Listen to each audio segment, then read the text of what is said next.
Assalamualaikum Bobotoh, salam dunia. Saya doakan di hari ini teman-teman semua selalu dikasih kesehatan dan keselamatan dalam menjalani segala aktivitasnya. Amin. Baik Bobotoh, langsung kita update informasi Persib Bandung terbaru.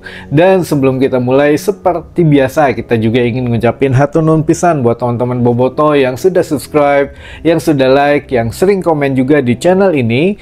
Mudah-mudahan menjadi amal kebaikan teman-teman Bobotoh semua yang langsung dibalas oleh Allah Subhanahu wa Ta'ala. Amin. Dan baik Bobotoh, sebelumnya kita ucapkan selamat dulu untuk Beckham Putra Nugraha yang memang sudah resmi dipanggil oleh PK atau Patrick Kuipers ke tim nasional Indonesia senior untuk menghadapi tim Cina dan juga tim Jepang gitu ya. Nah, ini juga teman-teman, sebelumnya memang kita sempat pesimis, waduh nah tim juara tidak ada satupun pemain yang dipanggil, walaupun ya kita ya minimal mah masuk dulu saja dalam pemanggilan, tapi ya akhirnya tercapainya baru sekarang. Walaupun teman-teman di sini ada beberapa akun besar, akun di medsos yang memang menganaktirikan lah, seolah menganaktirikan di sini gitu ya, punten bukannya menyenggol siapapun, tapi faktanya seperti itu. Bahkan beberapa akun besar ini seperti ya menyayangkan, aduh kunaon gitu ya Beckham Putra yang dipanggil dan lain sebagainya, karena ya dianggapnya ini hadiah, katanya hadiah, karena ya mau tidak mau kalau tidak ada salah satu pemain timnas yang cedera ya Beckham nggak akan kepanggil, katanya gitu ya. Pokoknya narasinya agak sedikit negatif lah, tapi apapun itu, inilah ujian mental Beckham Putra sebelum main nanti di laga resmi. Ya ini ujian pertamanya memang menghadapi tekanan-tekanan yang memang bukan dari Persib Bandung lah, atau bukan dari Bobotoh. Saya yakin ini dari tekanan luar yang memang harus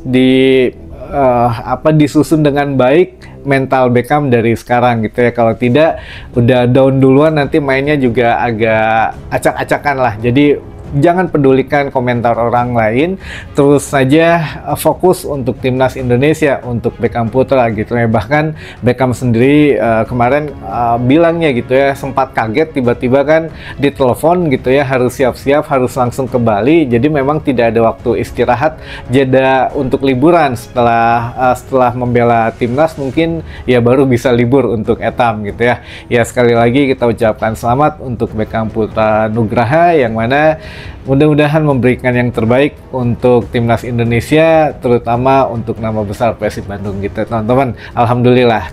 Nah, yang kedua ini agak sedikit tidak mengenakan gitu, karena kemarin Wahaji Umu Muhtar mengunjungi pasien atau mengunjungi beberapa korban luka, diantaranya aparat keamanan yang mana terluka pada saat mengamankan laga Persib Bandung menghadapi Persis Solo Sabtu kemarin, yang mana kan ini katanya ada yang kena kepalanya, lemparan batu, lemparan benda-benda gitu. Ada juga yang memang yang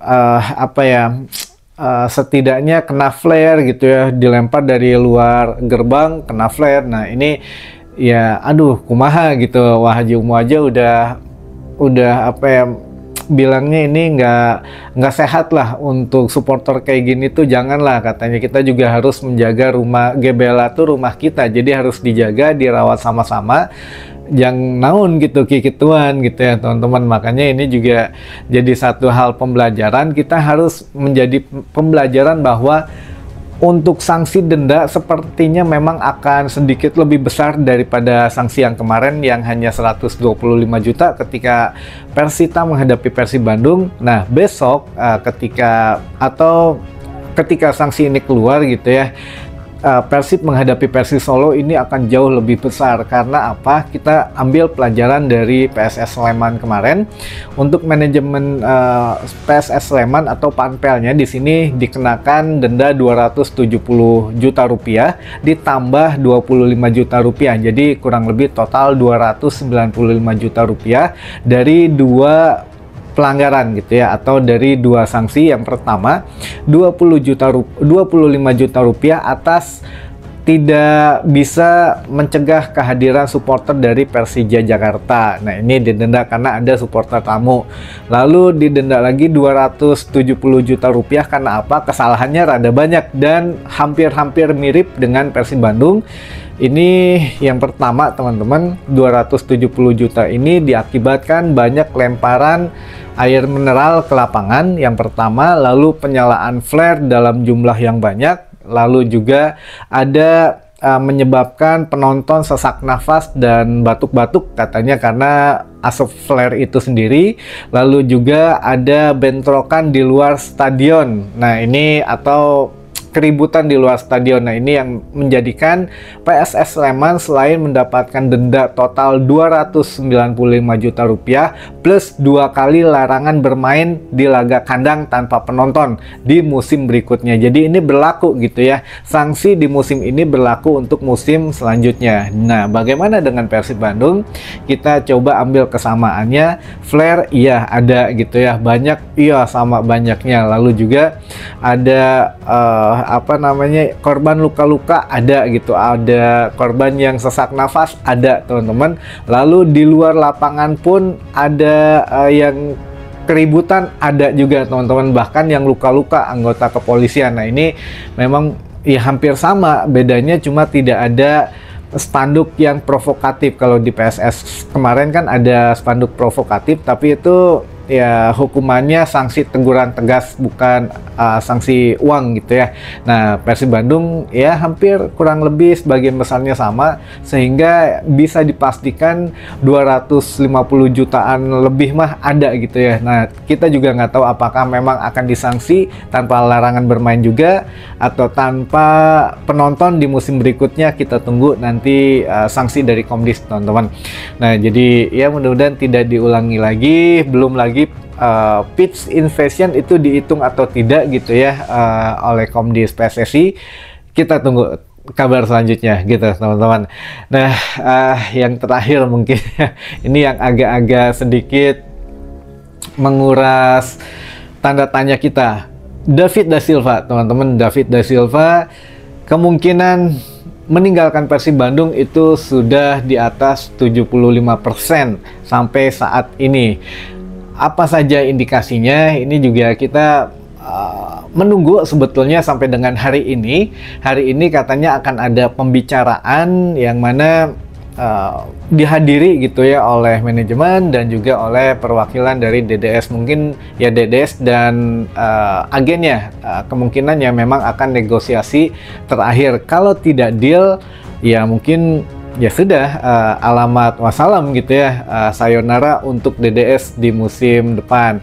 Nah jadi ya kita tunggulah, mudah-mudahan ada jalan keluar gitu ya. Bahkan DDS sendiri sudah mengatakan, saya sebetulnya ya masih punya kontrak di Persib Bandung sampai dengan bulan Juni, tapi ya semua tergantung manajemen. Jadi sekali lagi jangan menyalahkan Bojan Hodak jika akhirnya DDS dicoret gitu ya. Bojan Hodak sudah menyetor nama-namanya ke manajemen, di antaranya ada nama DDS, tapi DDS sendiri masih menunggunya justru dari manajemen. Sampai saat ini tidak ada komunikasi dengan manajemen katanya, bahkan ya tidak ada penawaran khusus gitu ya bahwa mau diperpanjang atau bagaimana.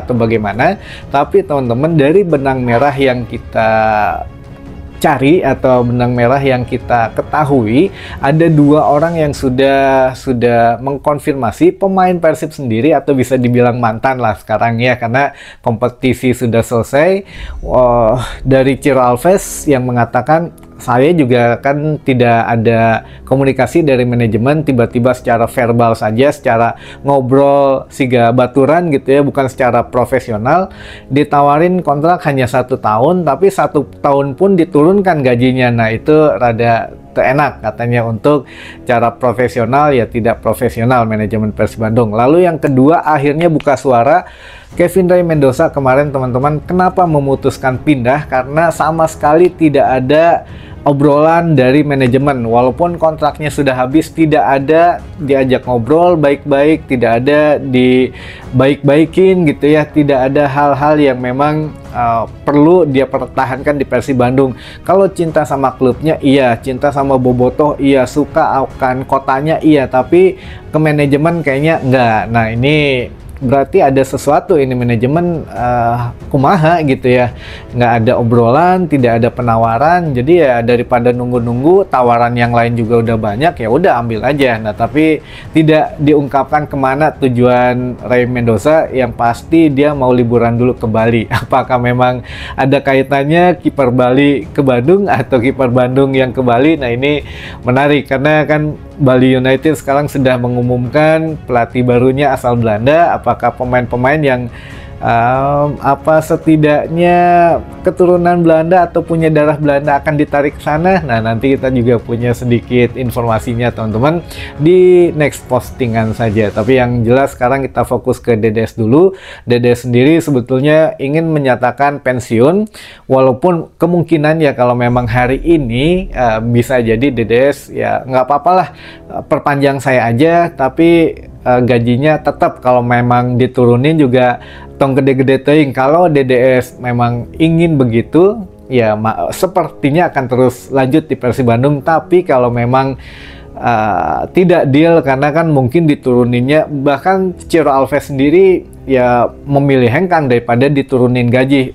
Mungkin turunnya juga agak drastis teman-teman gitu ya. Jadi ya tergantung DDS lah. Jadi DDS juga bilang saya menunggu manajemen saja. Saya juga ingin tahu kalau memang tidak diperpanjang ya sudah, kita juga bubar jalan gitu ya. Nah kalau melihat dari pergerakan manajemen sepertinya akan sama dengan beberapa mantan pemain Persib yang kemarin sudah menyatakan hengkang secara sendiri gitu ya. Sepertinya DDS juga kemungkinan besarnya akan ikut jejak mereka gitu teman-teman. Jadi kalau sekarang kan indikasinya udah ada, tidak diajak ngobrol, tidak ada komunikasi, tiba-tiba ya digantung aja, tawaran yang lain ada ya mendingan ambil yang lain gitu ya teman-teman. Ini mah opini dari tim redaksi, mangga saja mau ikut opini kita atau tidak, karena ya kalau kita melihat sudah tinggal, kalau tidak deal hari ini 99% David Da Silva